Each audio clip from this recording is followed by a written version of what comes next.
Hello बच्चों, welcome back to the physics class by Parasnath sir.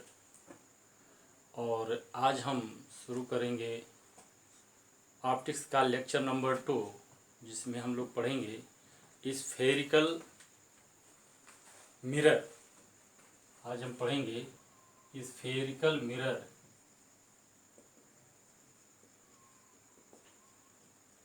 जिसको कहते हैं गोली दर्पण।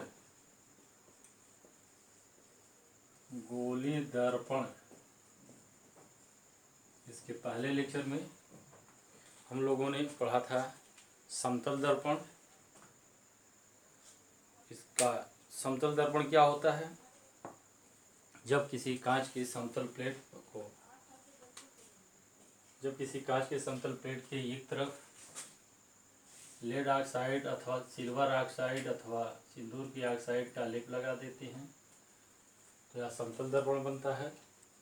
उसी तरह से गोली दर्पण किसी कांच के खोखले गोले को काट करके बनाया जाता है। गोली दर्पण किसी कांच के खोखले गोले को काट कर बनाया जाता है।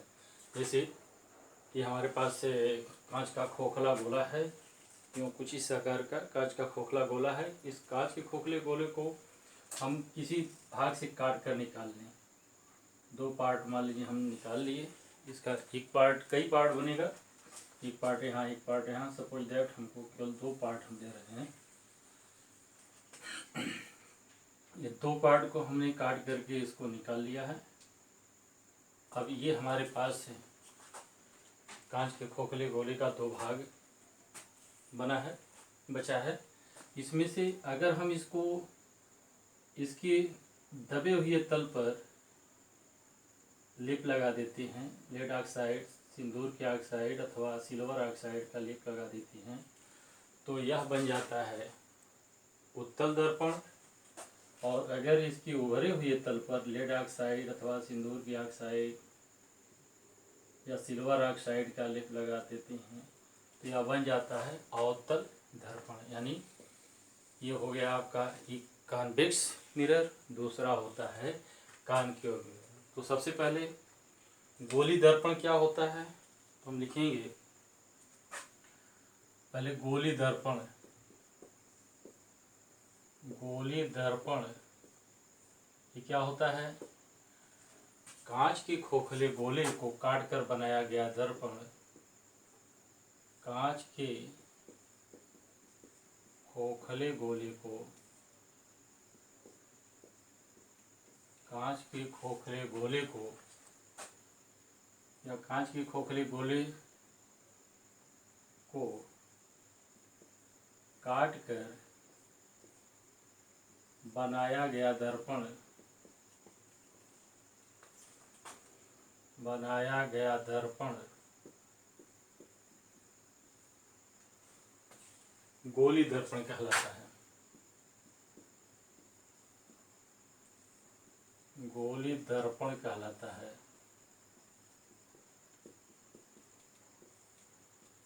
गोली दर्पण कहलाता है। गोली दर्पण आपका दो प्रकार का होगा। एक होगा आपका अवतल दर्पण, दूसरा होगा उत्तल दर्पण। यानी लिखेंगे गोली दर्पण दो प्रकार के होते हैं। गोली दर्पण दो प्रकार के होते हैं। दो प्रकार के होते हैं। एक हो गया आपका अवतल दर्पण, यानी कॉनकेव मिरर। इसमें हम लिख सकते हैं वह दर्पण जिसमें परावर्तन की क्रिया दबे हुए तल से होती है। इसका डायग्राम है, इधर हम लेप लगा देते हैं और दूसरी तरफ प्रकाश के परावर्तन की क्रिया होती है।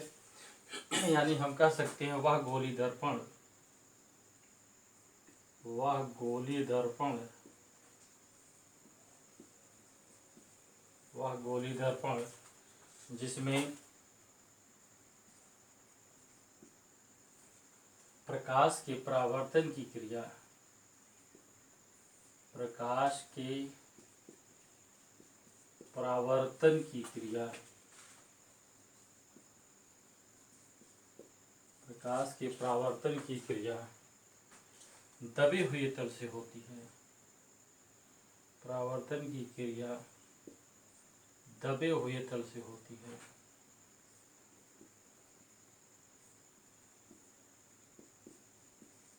दबे हुए तल से होती है, अवतल दर्पण कहलाता है।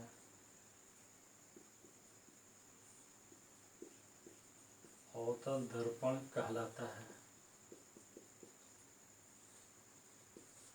अवतल दर्पण कहलाता है। दूसरा होता है उत्तल दर्पण। दूसरे को हम कहते हैं उत्तल दर्पण।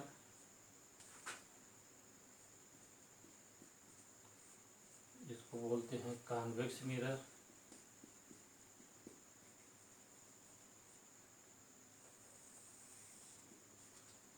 इसका डायग्राम इस तरह से होता है।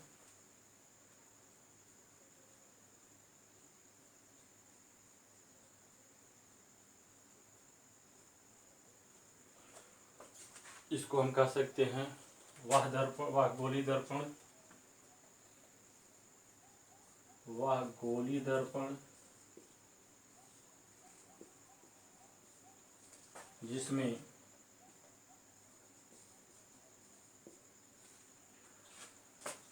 परावर्तन की क्रिया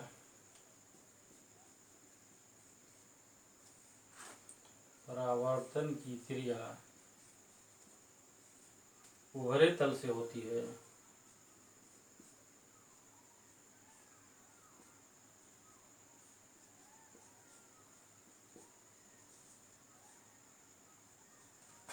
उभरे तल से होती है, उत्तल दर्पण कहलाता है।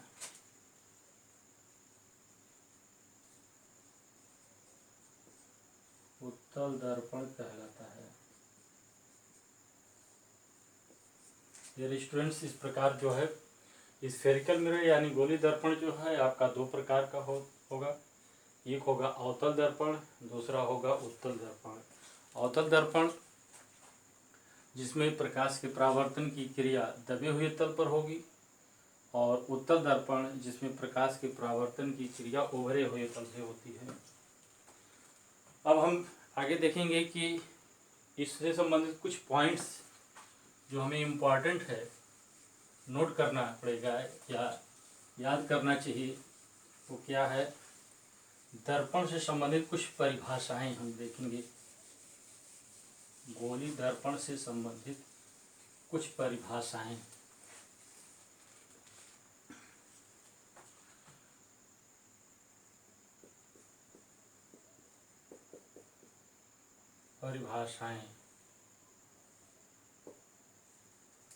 नंबर 1 पहले तो देख लें हम कि ये आपका, जैसे हम बना दें, ये अवतल दर्पण है,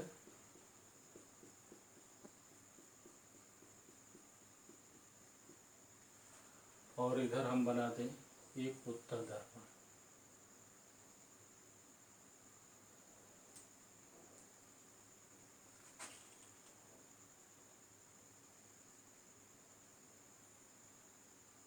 उत्तल दर्पण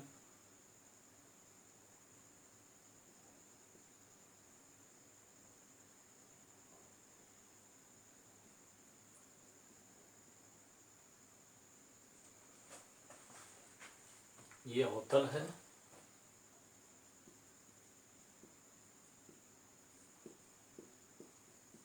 और ये है आपका उत्तल दर्पण।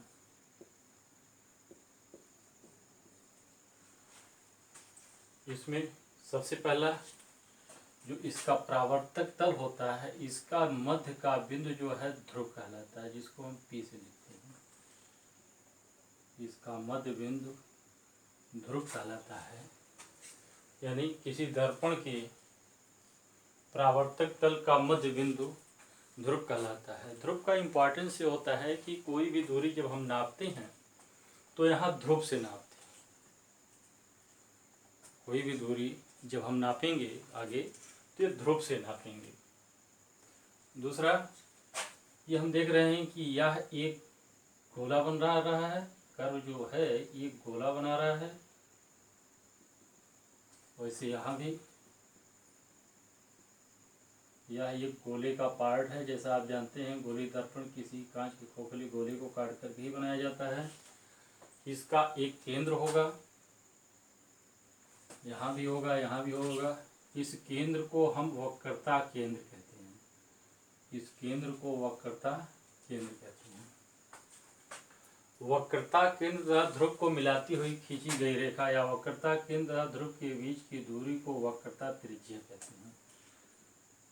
वक्रता केंद्र तथा ध्रुव के बीच की दूरी को वक्रता त्रिज्या कहते हैं। या यूँ कह लीजिए कि जो गोली दर्पण है इसके कर्व भाग का जो केंद्र होगा वही वक्रता केंद्र होगा तथा उसकी जो त्रिज्या होगी वही उसकी वक्रता त्रिज्या होगी। वक्रता केंद्र तथा ध्रुव को मिलाती हुई खींची गई रेखा मुख्य अक्ष कहलाती है। इस रेखा को और हम क्या कर सकते हैं, ये मुख्य अक्ष होगा आपका, ये मुख्य अक्ष होगा।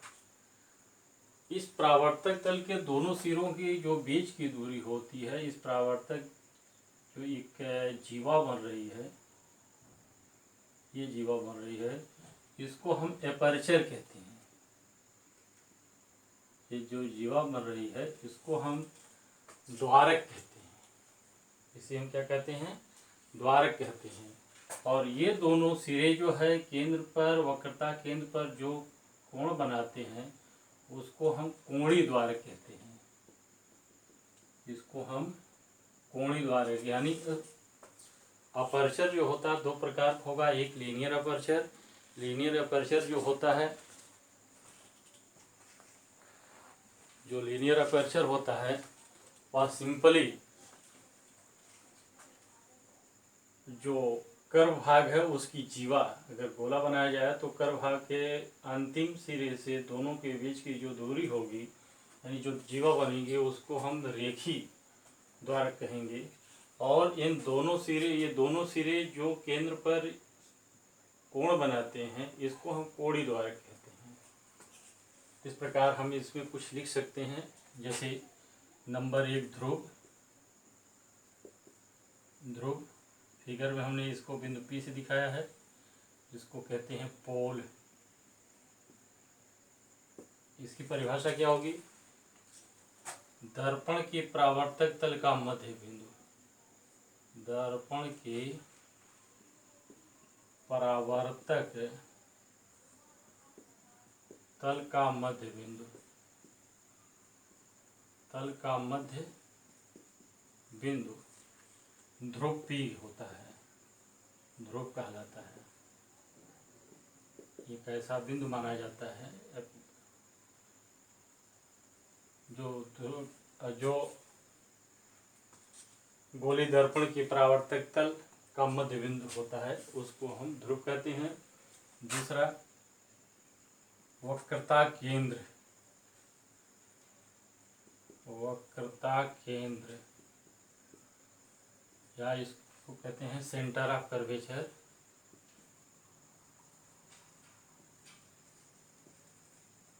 इसको बोलते हैं सेंटर ऑफ कर्वेचर। वक्रता केंद्र, गोली दर्पण जिस कांच के खोखले गोले को काटकर बनाया जाता है, गोली दर्पण कांच के, गोली दर्पण कांच के जिस खोखले गोले को काटकर बनाया जाता है उसके केंद्र को वक्रता केंद्र कहते हैं। अथवा दूसरी चीज हम कह सकते हैं कि जो गोली दर्पण उत्तल अथवा अवतल, जो गोली दर्पण है चाहे उत्तल हो अथवा अवतल, उसके वक्र भाग की वक्रता का जो केंद्र होता है उसको हम वक्रता केंद्र कहते हैं। यानी इसकी जो परिभाषा हम लिख सकते हैं, व्यवहारिक कह सकते हैं, गोली दर्पण कांच के जिस खोखले गोले को काट कर बनाया जाता है, कांच के जिस खोखले गोले को काट कर बनाया जाता है, कांच के जिस खोखले गोले को काट कर बनाया जाता है, काट कर बनाया जाता है, उसका केंद्र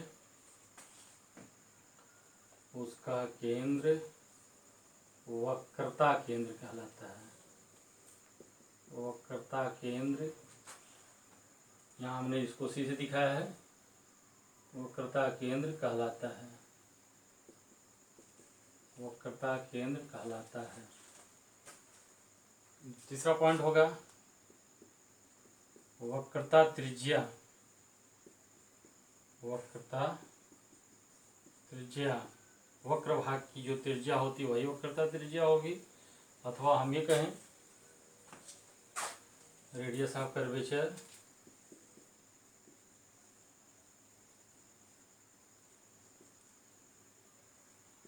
गोली दर्पण कांच के जिस खोखले गोले को काट कर बनाया जाता है उसकी त्रिज्या वक्रता त्रिज्या कहलाती है।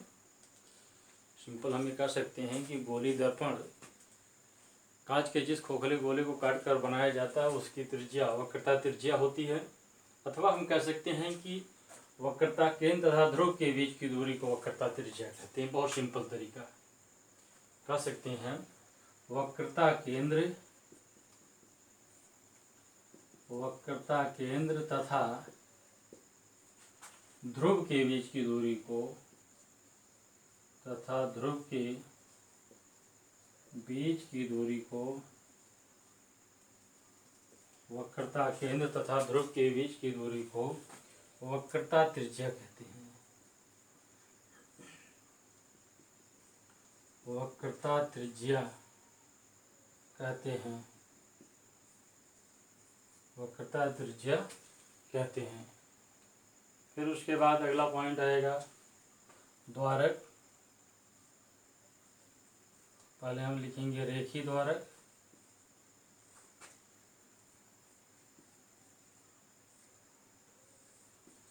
रेखी द्वारक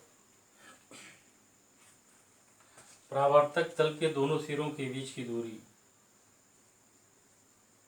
परावर्तक तल के, अभी मैं आपसे कहा था कि ये पॉइंट दोनों किनारा, एक इधर एक किनारा, इसके बीच की जो जीवा बनती है उसे कहते हैं, हम कहते हैं परावर्तक तल के दोनों सिरों के बीच की दूरी, दोनों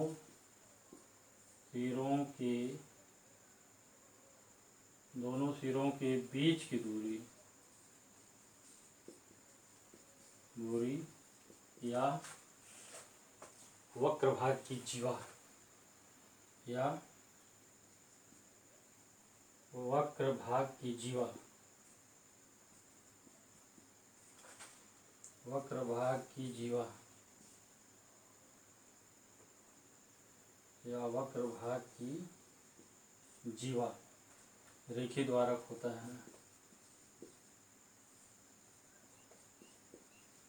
रेखी द्वारक होता है।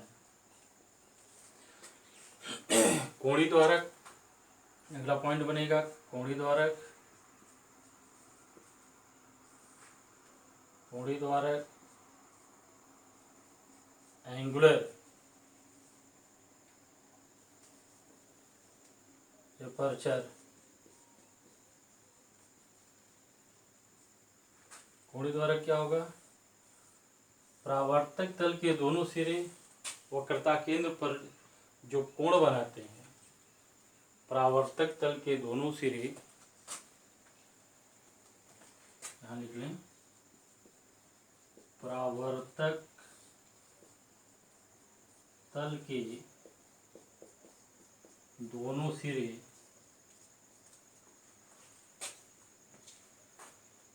वक्रता केंद्र पर, वक्रता केंद्र पर जो कोण बनाते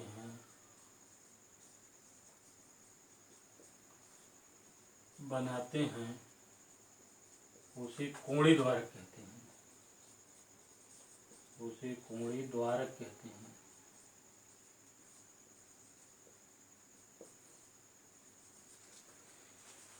परावर्तक तल के दोनों सिरे वक्रता केंद्र पर जो कोण बनाते हैं उसे कोणीय द्वारक कहते हैं। अगला पॉइंट होगा इसमें फोकस, वेरी वेरी इंपॉर्टेंट। अगला पॉइंट होगा फोकस। अभी तो ये स्ट्रक्चर देख करके, स्ट्रक्चर के आधार पर ये डिफिनीशन दी गई। अब अगला होता है फोकस।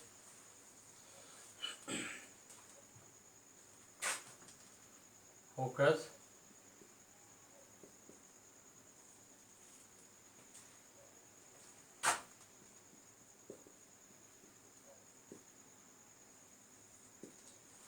इसके लिए हमें देखना पड़ेगा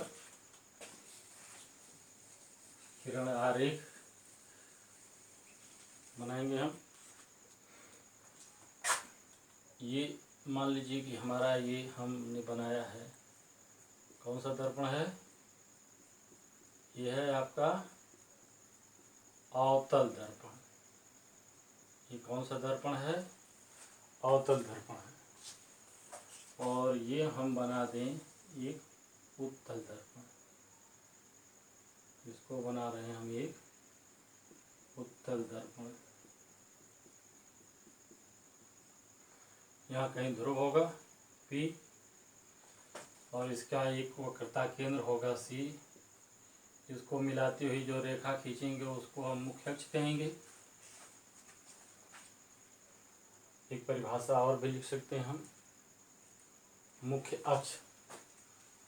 एक परिभाषा यहाँ लिख लें, इसके पहले मुख्य अक्ष, प्रिंसिपल एक्सिस।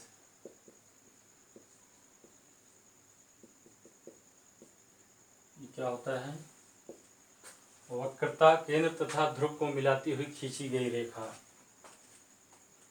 वक्रता केंद्र तथा ध्रुव को, वक्रता केंद्र तथा ध्रुव को मिलाती हुई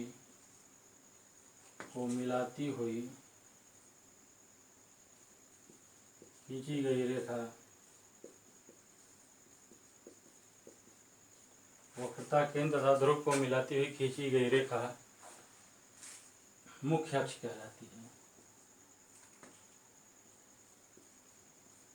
मुख्य अक्ष कहलाती है। मुख्य अक्ष कहलाती है। वक्रता केंद्र तथा ध्रुव को मिलाती हुई खींची गई रेखा मुख्य अक्ष कहलाती है। यानी इसका C और ये P, ये वक्रता केंद्र और फोकस, ये आपका पोल, ये दोनों ध्रुव, दोनों को मिलाती हुई रेखा खींचनी ध्रुव होगी। उसी तरह से यहाँ भी एक रेखा खींची जो इसके केंद्र और पोल से मिलाती हुई रेखा होगी, ये मुख्य अक्ष होगा। इस रेखा को थोड़ा सा और हम बढ़ा लें। अब हम करते क्या हैं कि मुख्य अक्ष के समांतर एक प्रकाश की किरण ले चलते हैं। मुख्य अक्ष के समांतर प्रकाश की एक किरण ले चलते हैं। यहाँ भी एक प्रकाश की किरण ले चलें, क्योंकि यह दर्पण से टकरा रही है। ये किरण दर्पण से टकराती है। अगर ये दर्पण से टकराती है तो इसका मतलब है कि इसमें परावर्तन के नियम का पालन होगा।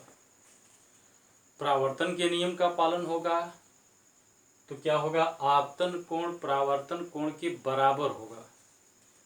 यानी हमको पहले आपतन कोण और परावर्तन कोण पता करना पड़ेगा। आपतन कोण क्या होता है? आपतित किरण तथा अभिलंब। हमको अब इस पर लंब डालना होगा।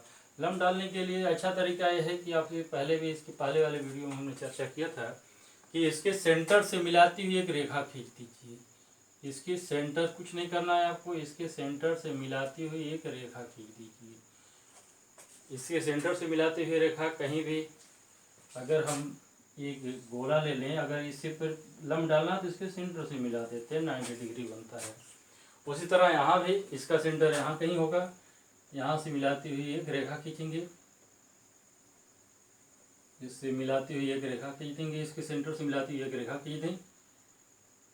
ये हो गया आपका आपतित किरण और ये अविलंब हो गया। इसके बीच का कोण होगा आई, आपतन कोण। वैसे यहाँ भी एक कोण होगा आई, जिसको आपतन कोण कहेंगे। ये किरण जब इससे टकराती है तो परावर्तन होगा। परावर्तन हो यानी परावर्तन कोण आपतन कोण के बराबर परावर्तन कोण बनाते हुए ये रेखा इस दिशा में चली जाएगी। ये होगा कोण आर। ऐसे यहाँ भी इस दिशा में चली जाएगी, इस दिशा में चली जाएगी। क्या होगा? परावर्तन कोण, यानी ये इधर से जा रही और ये इधर निकल आती है। ऐसे यहाँ चली गई। इसको हम अगर पीछे बढ़ाएंगे तो ऐसा प्रतीत होता है कि हमें इस बिंदु से होकर जा रही है, यहाँ कहीं से। ये बिंदु जो मुख्य अक्ष पर मिलता है उसी को हम फोकस कहते हैं। ये भी फोकस, ये फोकस होगा। यानी मुख्य अक्ष के समांतर चलने वाली प्रकाश की किरणें परावर्तन के पश्चात मुख्य अक्ष के जिस बिंदु पर मिलती हैं अथवा जिस बिंदु से मिलती हुई जाती प्रतीत होती हैं उसे हम फोकस कहते हैं। अवतल दर्पण के केस में हम कह सकते हैं मुख्य अक्ष के समांतर चलने वाली प्रकाश की किरणें परावर्तन के पश्चात मुख्य अक्ष के जिस बिंदु पर मिलती हैं उसे फोकस कहते हैं। उत्तल दर्पण के केस में हम कह सकते हैं मुख्य अक्ष के समांतर चलने वाली प्रकाश की किरणें परावर्तन के पश्चात मुख्य अक्ष के जिस बिंदु से होकर जाती हुई प्रतीत होती हैं उसे हम फोकस कहते हैं। दोनों को एक साथ में जोड़ करके हम परिभाषा दे सकते हैं। क्या? मुख्य अक्ष के समांतर चलने वाली प्रकाश की किरणें परावर्तन के पश्चात मुख्य अक्ष के समांतर चलने वाली प्रकाश की किरणें परावर्तन के पश्चात मुख्य अक्ष के जिस बिंदु से होकर जाती हैं अथवा मुख्य अक्ष के जिस बिंदु से होकर जाती हुई प्रतीत होती हैं उसे हम फोकस कहते हैं। यानी हम इसको लिख सकते हैं मुख्य अक्ष के समांतर चलने वाली प्रकाश की किरणें, इसको हम इस तरह से लिख सकते हैं मुख्य अक्ष के समांतर मुख्य अक्ष के समांतर चलने वाले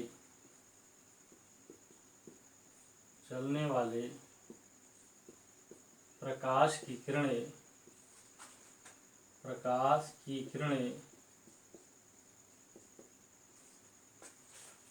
परावर्तन के पश्चात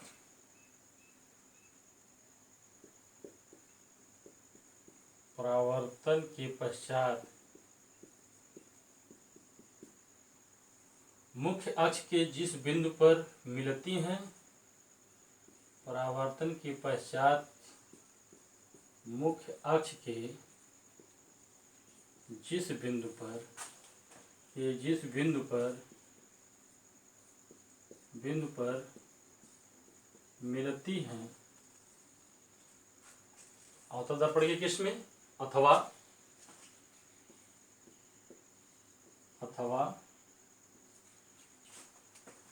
जिस बिंदु से होकर जाती हुई प्रतीत होती हैं अथवा जिस बिंदु से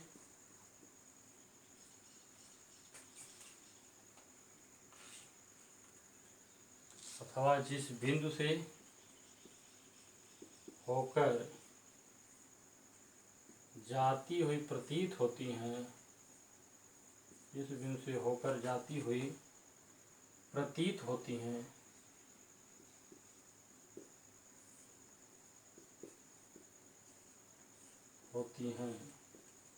उसे फोकस कहते हैं।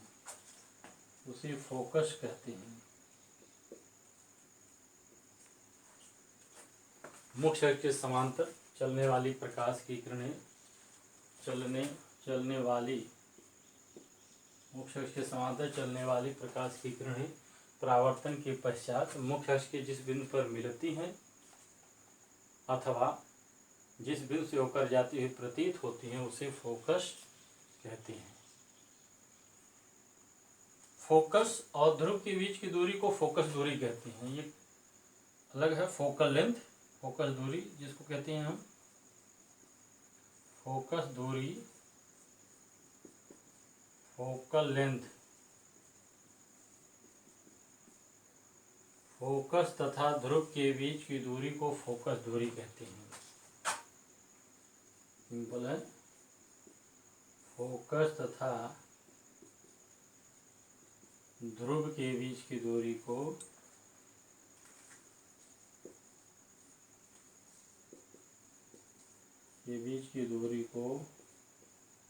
फोकस दूरी कहते हैं। फोकस तथा ध्रुव के बीच की दूरी को फोकस दूरी, इसे ज़्यादातर हम स्मॉल एफ से दिखाते हैं, फोकस दूरी कहते हैं। फोकस दूरी कहते हैं। और फोकस तल,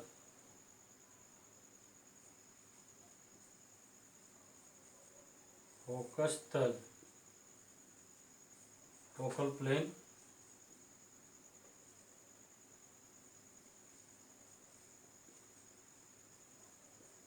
फोकल प्लेन क्या होगा?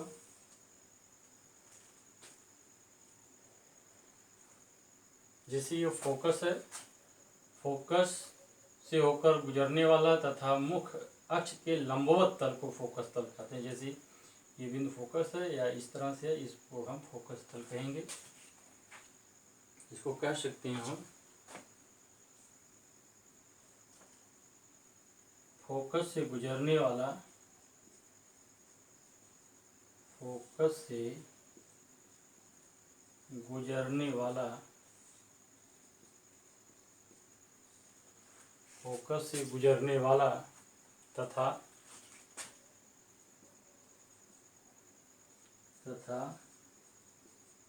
मुख्य अक्ष के लंबवत तल को, मुख्य अक्ष के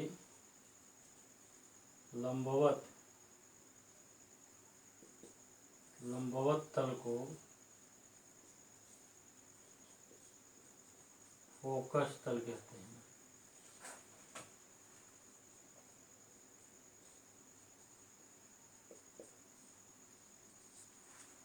फोकस तल कहते हैं। फोकस से गुजरने वाला तथा मुख्य अक्ष के लंबवत तल को फोकस तल कहते हैं। फोकस तल का तात्पर्य होता है कि यहाँ पर एक पर्दा ऐसे रख दिया जाए जिस पर प्रतिबिंब फोकस हो, यानी दर्पण से संबंधित कुछ परिभाषाओं में अगर आप इसको नोट कर लें तो मैं आगे बताऊं। हमने जो इसका विस्तार से देखा है, इसकी कुछ परिभाषाओं में इसका कॉन्सेप्ट क्लियर होना चाहिए। एक बार फिर मैं रिमाइंड करा दूंगा आपको कि अगर ये अवतल दर्पण हो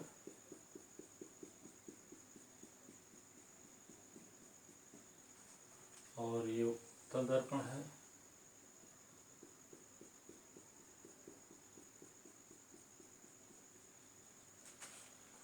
इसका परावर्तक तल का मध्य बिंदु ये ध्रुव होगा, ध्रुव, इसको मैं P से लिखूंगा। यहाँ भी ध्रुव होगा, यहाँ P से लिखेंगे पोल, यानी इसी को ध्रुव बोलते हैं। और इसका एक सेंटर होगा C, जिसको बोलेंगे वक्रता केंद्र।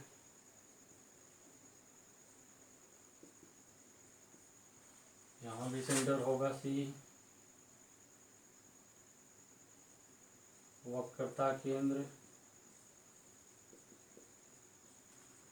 वक्रता केंद्र तथा ध्रुव को मिलाते हुए खींची गई रेखा मुख्य अक्ष होगी, मुख्य अक्ष। यहाँ भी ये रेखा जो होगी मुख्य अक्ष होगी।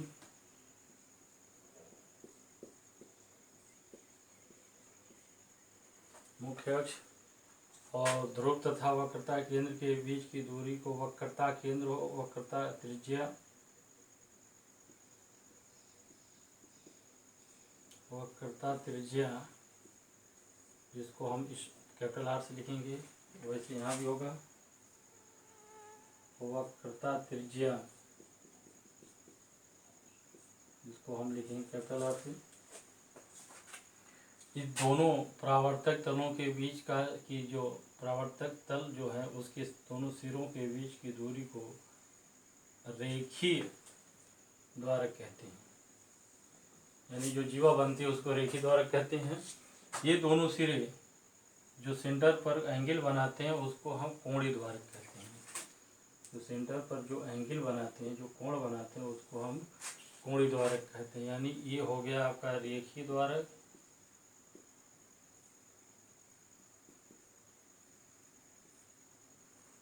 यहाँ भी ये भी रेखीय द्वारक है। और ये जो एंगल बनता है उसको हम कहते हैं, अगर ये थीटा है तो इसको कहेंगे कोणीय द्वारक,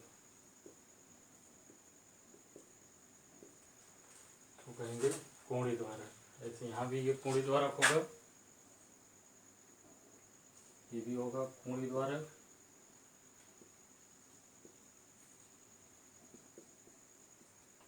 कोणीय द्वारक होगा। जो लास्ट परिभाषा, जो अगली परिभाषा फोकस की होती है, बहुत ही इम्पोर्टेंट है, ये आप बना चुके होंगे। इसकी परिभाषा बहुत इम्पोर्टेंट होती है। मुख्य अक्ष के समांतर चलने वाली प्रकाश की किरणें, जैसे ये अवतल दर्पण है, ये अवतल दर्पण है, ये मुख्य अक्ष है, इससे चलने वाली प्रकाश की किरणें परावर्तन के पश्चात जिस बिंदु पर मिलती हैं अथवा मुख्य अक्ष के जिस बिंदु से होकर जाती हैं, ये प्रकाश की किरणें इधर से गई, इधर गई और इधर चली गई, ये जिस पर मिलती हैं वही फोकस होता है। उत्तल दर्पण की केस में जहाँ से जाती हुई प्रतीत होंगी, उत्तल दर्पण की केस में जहाँ से होकर जाती हुई प्रतीत होंगी प्रकाश किरण, ये है। आप जानते हैं ये इस दिशा में जाएगी, इसी को आगे बढ़ाएंगे, यहाँ से होकर जाती हुई प्रतीत होगी, ऐसे यहाँ इस दिशा में जाएगी, आगे जाती हुई प्रतीत होगी। इसी को हम फोकस कहते हैं, इसी को हम फोकस कहते हैं।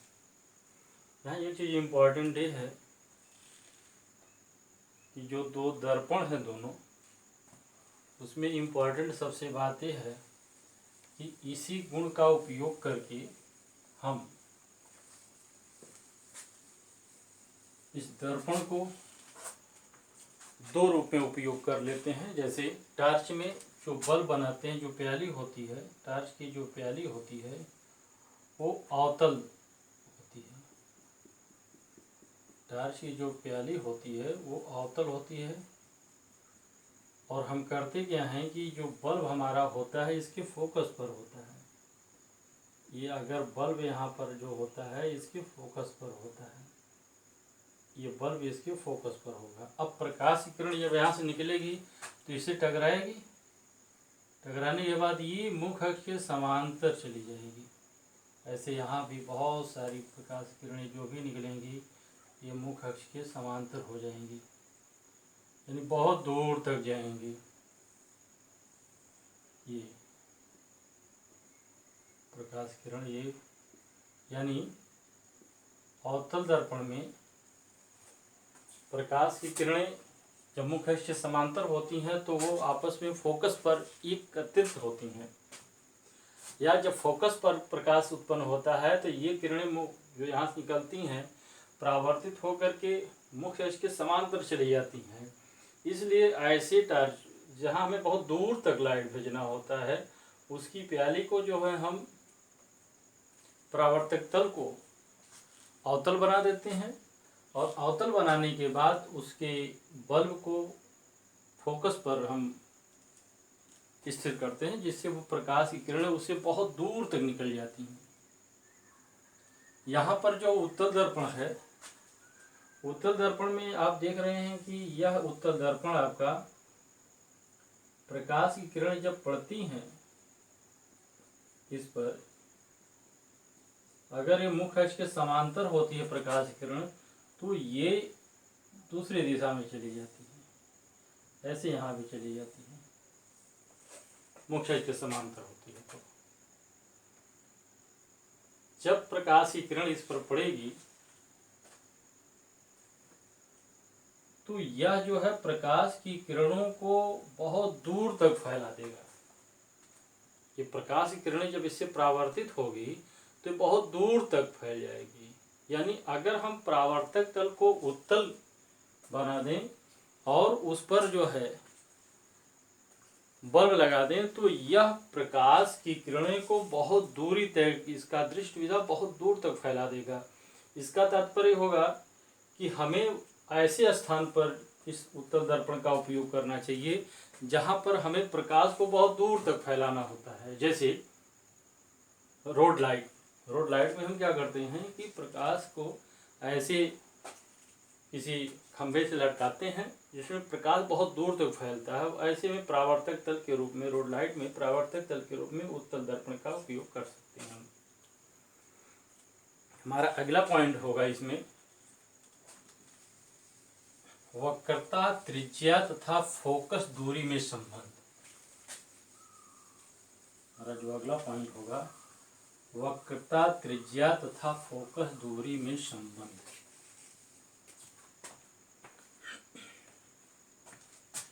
वक्रता, त्रिज्या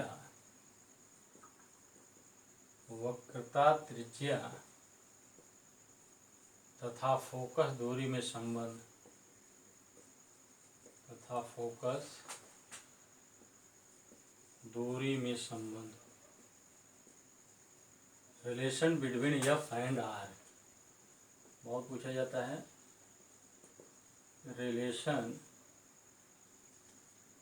between F and R, F और आर के बीच में संबंध। एफ क्या है? फोकस दूरी है। आर वक्रता त्रिज्या है। ये दोनों के लिए, अवतल और उत्तल दोनों के लिए एक ही रिलेशन आएगा, लेकिन हम इसका डेरिवेशन अलग अलग करेंगे। पहले लिखेंगे अवतल दर्पण के लिए, मतलब हमारा होगा अवतल दर्पण के लिए, अवतल दर्पण के लिए आर कॉन्केव मिरर,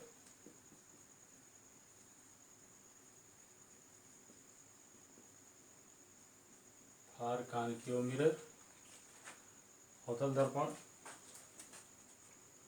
ये हमारा अवतल दर्पण है। इसके उभरे हुए तल पर हम पॉलिश कर रहे हैं।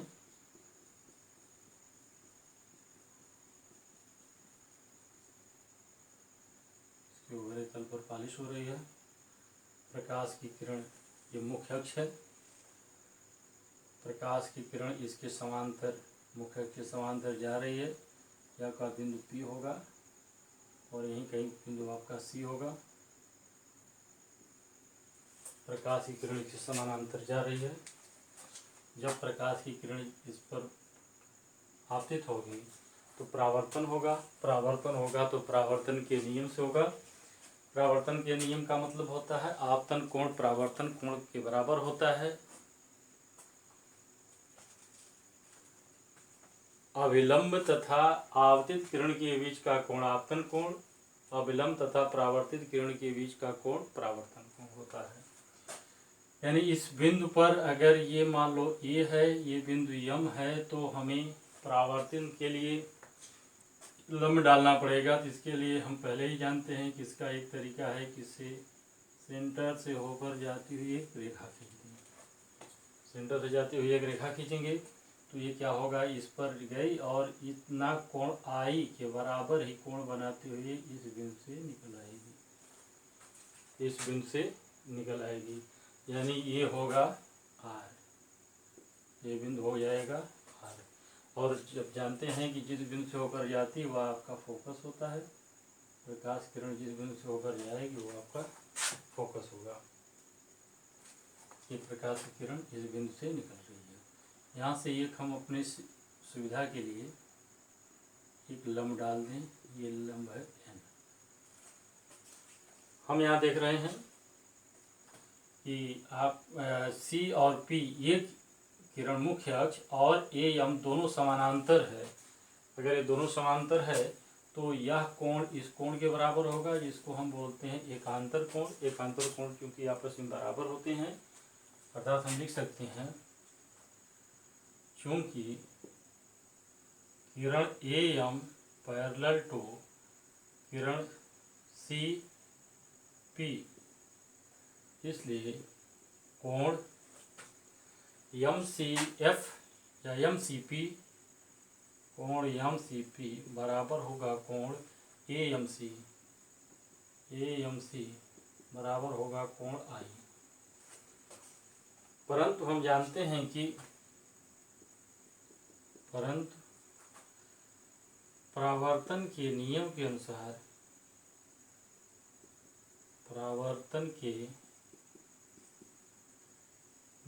अनुसार कोण I बराबर होता है कोण R। इसलिए त्रिभुज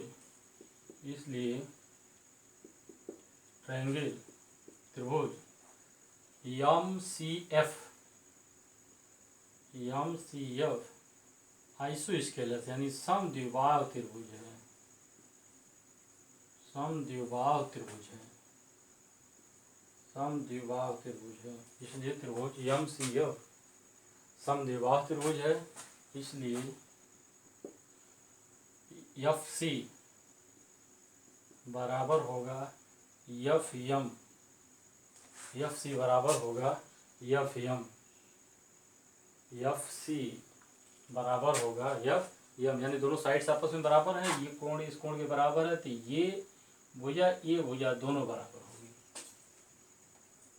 ये I बराबर R है, तो ये त्रिभुज CF की यह भुजा इस भुजा के बराबर होगी। आगे लिखेंगे यदि दर्पण का द्वारक छोटा हो। देखिए छोटा द्वारक का मतलब कि इसका जो जीवा हो छोटे, दर्पण बहुत छोटा होता जाए। जैसे इस तरह से हम ले रहे हैं तो सेंटर यहाँ है, तो ये इधर होता है, ये हमारा CFM है। अगर ये छोटा होगा तो ये किरण ऐसे आती जाएगी, यानी ऐसी दशा में क्या होगा, FM जो होगा FN के बराबर होगा, FM जो होगा FP के बराबर होगा। FM जो होगा आपका FP के बराबर होगा। यानी हम कह सकते हैं कि यदि दर्पण का द्वारक छोटा हो तो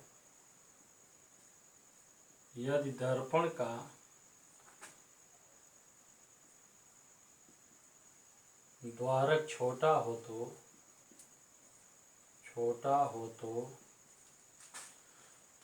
FM बराबर होगा FP। तो FM बराबर होगा FP, अर्थात हम कह सकते हैं कि FC बराबर होगा FP। दोनों तरफ FP जोड़ देने पर, यहाँ दोनों तरफ हम FP जोड़ दें। आगे लिखेंगे यहाँ से दोनों तरफ FP जोड़ने पर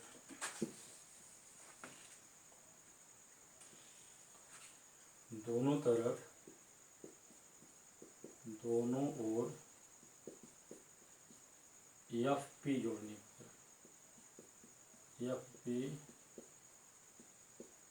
जोड़ने पर ये क्या हो गया, FC plus FP is equal to FP plus FP plus FP। FC plus FP यानी PC हो गया। देखिए FC प्लस FP यानी ये मिलकर के हो गया PC। इतनी दूरी और इतनी दूरी मिलकर के इतनी दूरी हो गई, यानी ये हो गया है आपका PC। ये बराबर होगा 2FP। FP ये है, ये होता क्या है ध्यान दीजिए इसको।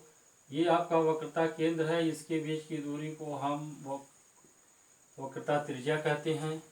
ये आपका फोकस है, फोकस और ध्रुव के बीच की दूरी को फोकस दूरी कहते हैं। इसलिए ये हो गया है आपका PC को लिख सकते हैं R बराबर हो जाएगा 2FP की जगह लिख सकते हैं F, यानी F बराबर हो जाएगा R/2।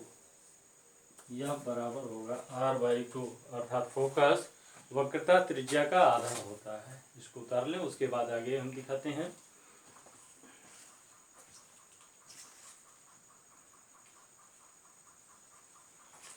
मेरे ख्याल से आप लोग पॉज करके इसको देख लेंगे। मैं एक दूसरी विधि इसको बता रहा हूँ, एक अल्टरनेटिव विधि जो एनसीईआरटी में दिया गया है, बहुत सिंपल और बहुत आसान है, उसको देखें,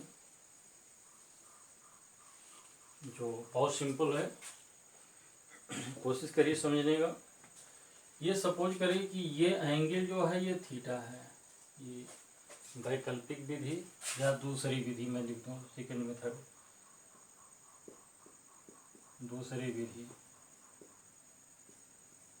विधि या अल्टरनेटिव मेथड एनसीईआरटी में जो दिया गया है, एनसीईआरटी में जो दिया गया मैं उसको बताना चाह रहा हूँ आपसे। थीटा है, त्रिभुज, ध्यान दें, त्रिभुज MCF में कोण थीटा बहिष्कोण है, एक्सटीरियर एंगल, ये है बहिष्कोण, इसको बोलते हैं एक्सटीरियर एंगल। आप जानते हैं बहिष्कोण अपने अंतः सम्मुख कोणों के योग के बराबर होता है। Exterior angle is equal to the opposite interior angle, equal to the sum of opposite interior angle, यानी बहिष्कोण अपने अंतः सम्मुख कोणों के योगफल के बराबर होता है। इस त्रिभुज में देखिए MCF में जो ये कोण बना हुआ है, देखिए ये कोण कुछ ऐसे बना हुआ है, यों, ये यों, ये थीटा है, यह है आपका I, यह है आपका R, ऐसे है। तो बहिष्कोण अपने अंतः सम्मुख कोणों के योगफल के बराबर होगा, ये इसके बराबर यानी थीटा बराबर होता है, लिखेंगे ये बहिष्कोण है, चूंकि बहिष्कोण एक्सटीरियर एंगल, बहिष्कोण अपने अंतः सम्मुख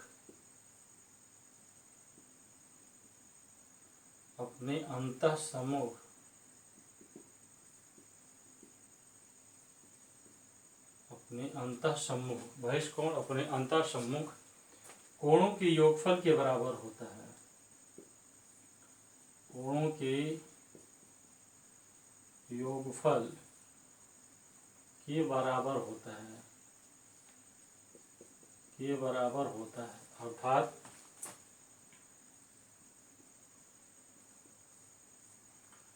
हम कह सकते हैं थीटा बराबर होता है I प्लस R, परंतु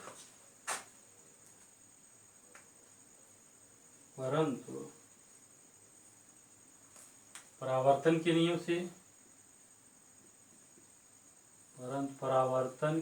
से I is equal to R, इसलिए theta is equal to 2R, यदि थीटा और R बहुत कम हो, 2R या R बराबर I है तो इसको हम लिख सकते हैं 2I लिख सकते हैं। यदि थीटा और I का मान बहुत कम है, तो यदि थीटा और I बहुत छोटे हों तो tan थीटा बराबर होगा थीटा और tan I बराबर होगा I, अर्थात हम कह सकते हैं, इसको लिख सकते हैं कि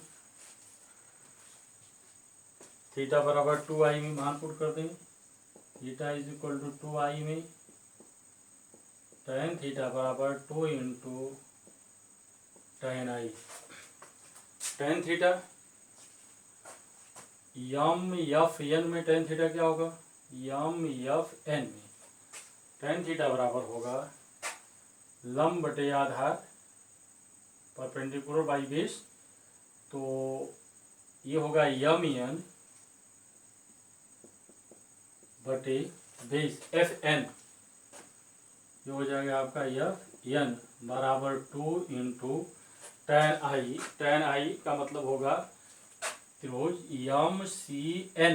MCN में tan I बराबर हो जाएगा MN बटे, ये लंब होगा या आधार होगा, MN बटे CN, MN बटे CN, MN बटे CN, MN काट दिए कैंसिल, और ये हो गया 1 बटे FN बराबर 2 बटे CN।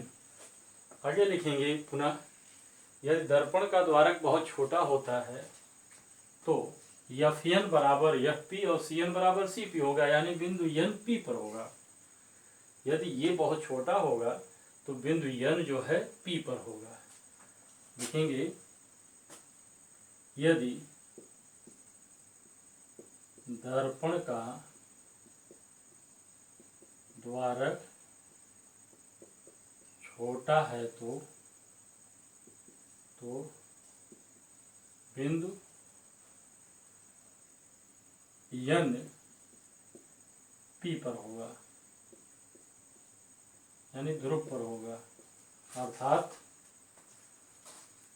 का मेरे ख्याल से आप लिख लिए होंगे, इसको लिख ले, मिटा लें पहले।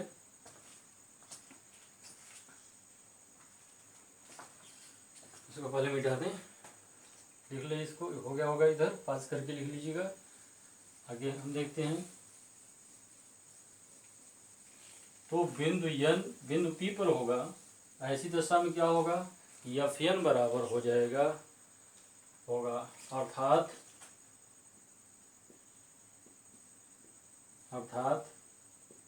FN बराबर होगा FP और CN बराबर होगा CP। ये दोनों वैल्यू रख दें इसमें। अतः 1/FN की जगह लिख दें 1/FP, 1/FP बराबर 2 बटे CN की जगह लिख दें CP। अब यहाँ देखिए FP क्या है, FP फोकस और ध्रुव के बीच की दूरी, FP क्या है, फोकस और ध्रुव के बीच की दूरी, यानी इसको हम फोकस कहते हैं, फोकस दूरी F। और 2 CP क्या है, फोकस और वक्रता है, सॉरी ध्रुव और वक्रता त्रिज्या के बीच की दूरी, इसको हम ध्रुव तथा वक्रता केंद्र के बीच की दूरी है, इसको हम वक्रता त्रिज्या कहते हैं। अर्थात ये हो जाएगा R, यानी R बराबर हो गया आपका 2F, या F बराबर हो गया R/2। दोनों मेथड आसान है, जो भी आपको समझ में आया उसको आप इस्तेमाल कर सकते हैं। इसका डेरिवेशन पूछा जाता है 2 नंबर का यूपी बोर्ड में। इसके बाद यही सेम रिलेशन हम निकालेंगे उत्तल दर्पण के लिए। इसको आप पास करके लिख लीजिए जल्दी। फिर हम उत्तल दर्पण के लिए लिखें, हम इसको फॉर कॉन्वेक्स मिरर लिखेंगे, for convex mirror, for convex mirror यानी उत्तल दर्पण के लिए।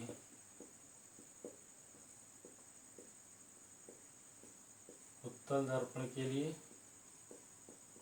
दोनों में क्या संबंध होगा, तो सबसे पहले हम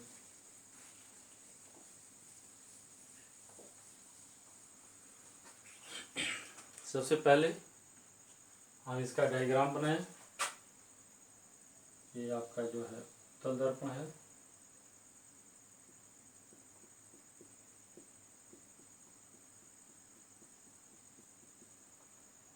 प्रकाश ये है मुख्य अक्ष, ये है आपका P, वहाँ कहीं सी होगा। ये मुख्य अक्ष के समांतर प्रकाश की किरण चली, उसके बाद इस पर हम लंब डालेंगे। लंब मीन्स इसके वक्रता केंद्र से मिलाती हुई रेखा खींचेंगे, वक्रता केंद्र से मिलाती हुई रेखा खींचेंगे। यह कोण होगा आपका I, और इसी कोण को कोण होगा आपका आई। और इसी कोण के बराबर कोण बनाती हुई ये किरण इस दिशा में चली जाएगी, परावर्तित हो जाएगी इस दिशा में। इसको आगे बढ़ाने के पर ये किरण ऐसा प्रतीत होगा कि ये फोकस से होकर जा रही है, ऐसा प्रतीत हो रहा है कि ये फोकस से होकर जा रही है। ये कोण आपका ये किरण ये है आपतित किरण, ये परावर्तित किरण, ये होगा आपका परावर्तन कोण। ये पॉइंट आपका सी है। ये कोण आर बराबर होगा क्योंकि ये शीर्षा विमुख कोण है, ये शीर्षा विमुख कोण है। और साथ ही साथ ये इसके समांतर है, यानी मैं अगर कोई नाम दे दूँ इसका पी सी समांतर है ए एम समांतर है, तो ये संगत कोण होगा, corresponding angle this is equal to I. हम लिखेंगे त्रिभुज एफ सी एम में, त्रिभुज एफ सी एम में ए एम एक्स दे दें इसका नाम, और इसका नाम वाई दे दें, में कोण वाई एम एक्स या कोण एक्स एम वाई, कोण X M Y is equal to कोण एफ एम सी, यही बराबर होगा कोण आर। क्यों? शीर्षाभिमुख कोण, अपोजिट एंगल है, अपोजिट एंगल आपस में बराबर होते हैं। साथ ही साथ कोण, साथ ही साथ सिंस चूंकि A M is parallel to P C, इसलिए कोण आई बराबर होगा कोण एफ सी एम, इसको बोलते हैं करस्पॉन्डिंग एंगल या संगत कोण। ये आपका है संगत कोण, संगत कोण आपस में बराबर होते हैं। परंतु परावर्तन के नियम से, परावर्तन के नियमानुसार, परंतु परावर्तन के नियमानुसार कोण आई बराबर कोण आर होगा, कोण आई बराबर कोण आर होगा, यानी यह कोण इस कोण के बराबर होता है परावर्तन के नियम से। इसलिए त्रिभुज सी एफ एम समद्विबाहु त्रिभुज है। अतः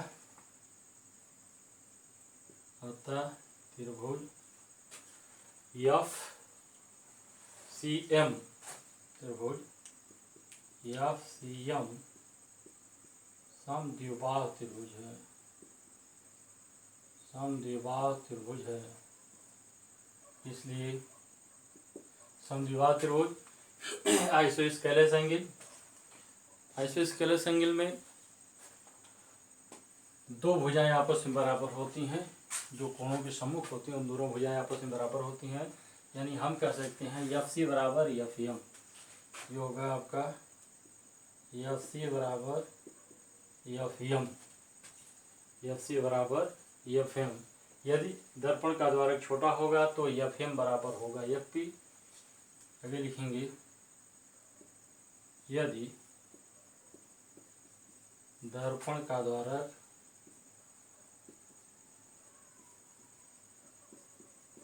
छोटा हो तो एफ एम बराबर होगा एफ पी, एफ एम बराबर होगा एफ पी। अतः ये समीकरण एक है, इसमें मान रख दें इसको एफ सी बराबर एफ पी, एफ सी बराबर एफ पी। ये इसमें हम एफ पी एम की जगह एफ पी यहाँ रख दिए हैं। पुनः दोनों पक्षों में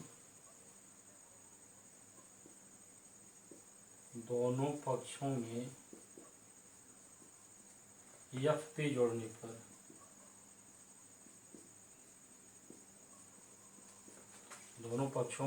जोड़ने पर यानी एफ सी बराबर होगा एफ पी प्लस यहाँ भी एफ पी जोड़ दें हम, बराबर होगा F P plus F P, यानी F C plus F P, ये दूरी, इतनी दूरी धन इतनी जो दूरी जोड़ेंगे तो इतनी दूरी हो जाएगी, इतनी दूरी से इतनी दूरी और जोड़ देंगे तो हो जाएगी एफ सी पी सी, ये हो जाएगा आपका पी सी, और ये हो जाएगा 2FP। पी सी ध्रुव तथा वक्रता केंद्र के बीच की दूरी है, जिसको वक्रता त्रिज्या कहते हैं, आर से लिखते हैं। कैपिटल आर बराबर होगा 2FP। FP फोकस और ध्रुव के बीच की दूरी फोकस दूरी, यानी ये हो गया एफ, यानी एफ बराबर हो गया R/2। एफ बराबर हो गया R/2। इसका भी दूसरा मेथड हम इस्तेमाल कर सकते हैं, दूसरा आसान तरीका हो सकता है इसका भी। यहाँ से लम डाल दें n, ये एंगल सपोज दैट थीटा होगा। सेकंड मेथड,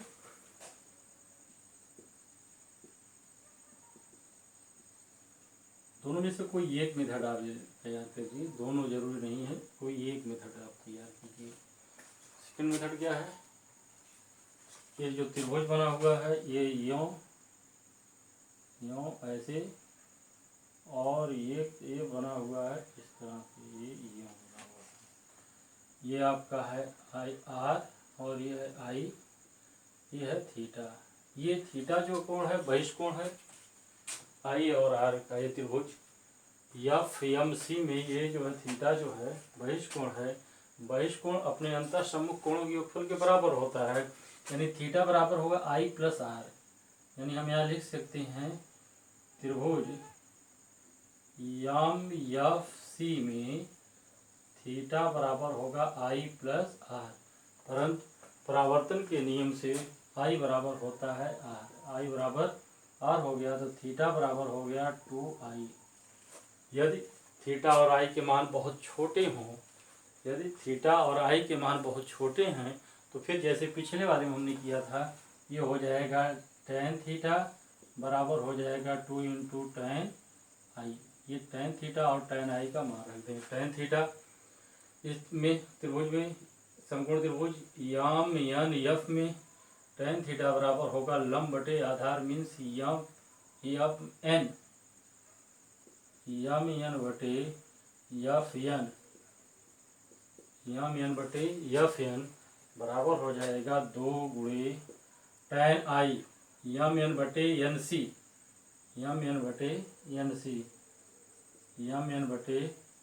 एन सी, ये कैंसिल आउट, और 1/Fn बराबर 2/NC।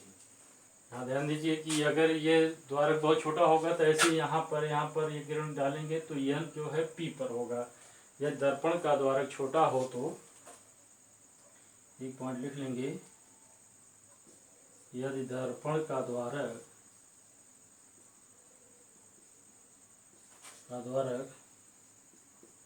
छोटा हो तो Fn बराबर Fp हो जाएगा, Fn बराबर Fp, और NC बराबर होगा Cp, NC बराबर होगा PC। ये मान रख दें 1/Fp बराबर 2/PC, ये हो जाएगा 1/F बराबर 2/R।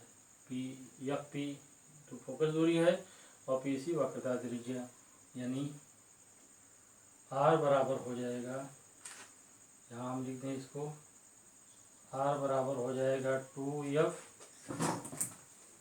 R बराबर हो जाएगा आपका, R बराबर यहाँ से हो जाएगा 2F या एफ बराबर हो जाएगा r/2, एफ बराबर हो जाएगा r/2। दोनों मेथड ठीक है, आसान है, दोनों में से कोई भी आप कर सकते हैं, लिख सकते हैं।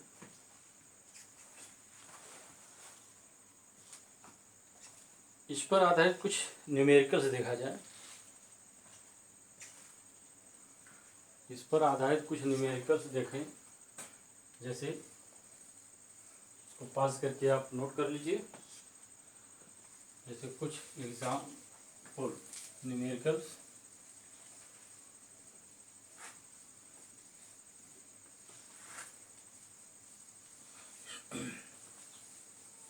क्वेश्चन नंबर 1,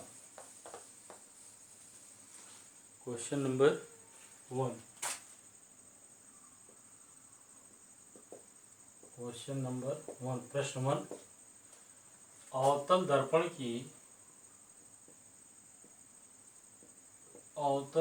की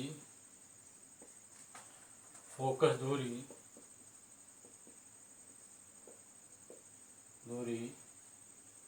25 सेंटीमीटर है, तो अवतल दर्पण की फोकस दूरी 25 सेंटीमीटर है, तो वक्रता त्रिज्या ज्ञात कीजिए। वक्रता त्रिज्या ज्ञात कीजिए। वक्रता त्रिज्या ज्ञात कीजिए।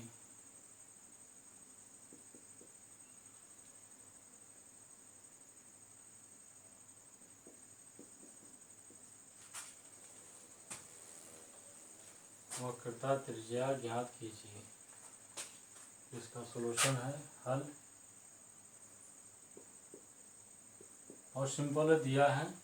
एफ बराबर दिया है 25 सेंटीमीटर, तो एफ बराबर होता r/2, या r बराबर होगा 2f, और ये इसमें हो जाएगा 2 × 25 सेंटीमीटर, यानी r बराबर हो जाएगा 50 सेंटीमीटर। इसकी वक्रता त्रिज्या होगी 50 सेंटीमीटर। बहुत आसान सिंपल होता है, लेकिन इसका इस्तेमाल जो आगे हैं या मिरर फार्मूले में r का मान दिया रहेगा, f का मान आपको निकालना होगा तुरंत शॉर्टकट में, तो आप इसको इस तरह लिख सकते हैं। दूसरा प्रश्न हो सकता है, उत्तल दर्पण की, प्रश्न नंबर 2, उत्तल दर्पण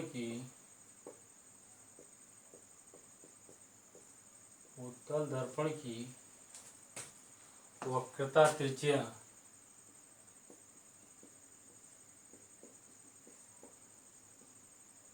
उत्तल दर्पण की वक्रता त्रिज्या 40 सेंटीमीटर है,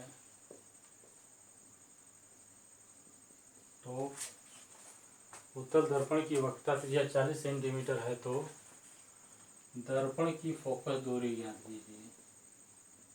दर्पण की फोकस दूरी ज्ञात कीजिए।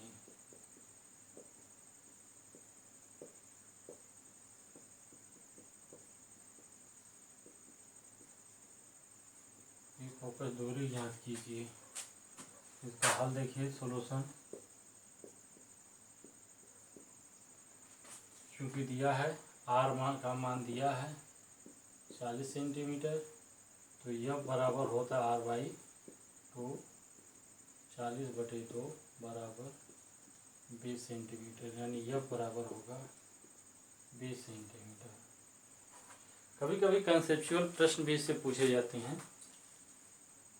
जैसे हम ये कहें कि अवतल दर्पण में मुख्य अक्ष के समांतर चलने वाली प्रकाश की किरण परावर्तन के पश्चात दर्पण से मुख्य अक्ष पर 25 सेंटीमीटर दूरी पर मिलती है। जैसे इस प्रश्न को थोड़ा सा लिखने की कोशिश करें।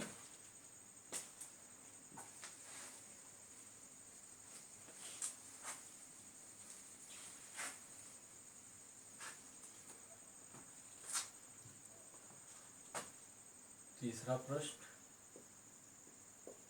मुख्य अक्ष के समांतर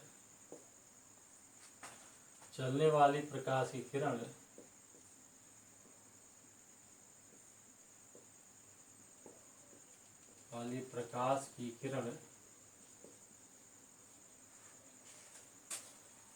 मुख्य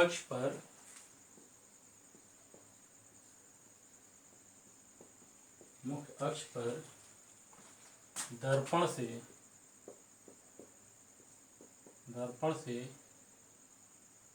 25 सेंटीमीटर दूरी पर मिलती है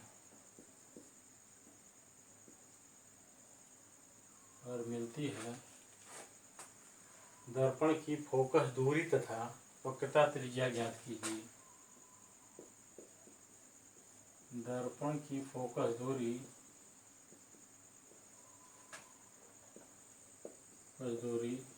तथा वक्रता त्रिज्या ज्ञात कीजिए।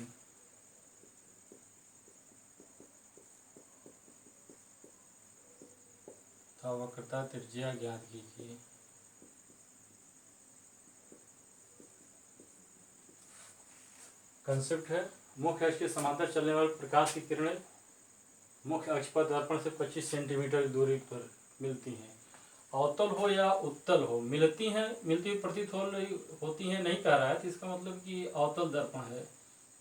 यह आपका अवतल दर्पण,